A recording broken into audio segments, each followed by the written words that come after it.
Y la Torre Latinoamericana, mejor conocida por los ciudadanos como la Torre Latino, construida en 1956, fue el primer rascacielos de la ciudad y debido a su gran estructura ya ha soportado 3 sismos de gran importancia. Esta es la información.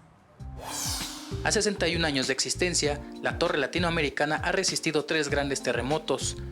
El edificio de 181 metros de altura y que cuenta con 44 pisos resistió el sismo de 1957 de 7.7 grados, el de 1985 de 8.1 grados y el del pasado 19 de septiembre de 7.1 grados Richter. Diseñado justamente para soportar sismos.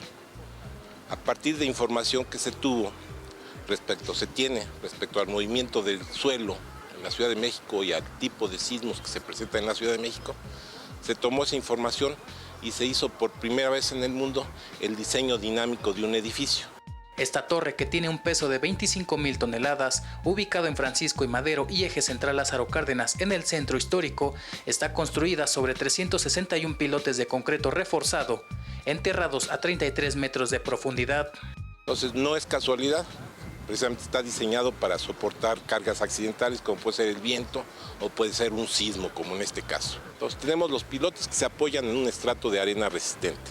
Luego tenemos lo que es el cajón de cimentación, que es un cajón de concreto reforzado que hace las veces del casco del barco. Es decir, aprovecha la presencia de agua saturando el suelo para crear un principio de flotación.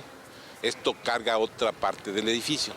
En el sismo del pasado 19 de septiembre, revisaron detalladamente cada rincón de la Torre Latinoamericana para descartar algún tipo de afectación. Se hicieron muchas revisiones, muchas.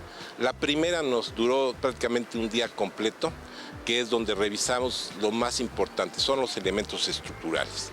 Entonces no encontramos problema. Tenemos una chulada de edificio porque como hay simetría y continuidad ya sabemos a dónde exactamente ir. La Torre Latinoamericana ha recibido distintos premios como el del Instituto Americano de la Construcción de Acero por ser el edificio más alto que jamás haya sido expuesto a un terremoto. Con imágenes de Sergio Villanueva, Héctor Mendoza, 21 Noticias.